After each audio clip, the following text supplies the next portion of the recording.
有人，应该是大家呢，对吧？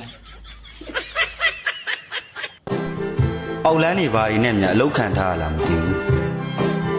မိုးချုပ်တာနဲ့ရက်ကတောက်ချင်လာဘူး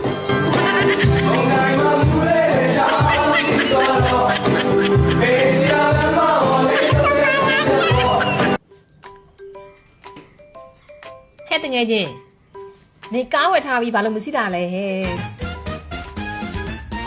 ခုပစ္စည်းကိုအတုံးချပြစမ်းပါ ဟုတ်ပါ အရန်စိန်ရှိတာဟာ နင်းဟာနင်းစီခုတိလင်းမယူသေးပဲအပြိုကြီးလုံနေတော့မဲလားကိုပစ္စည်းကိုအတုံးချပြစမ်းမှာဟာအရန်စိန်ရှိတာဟာ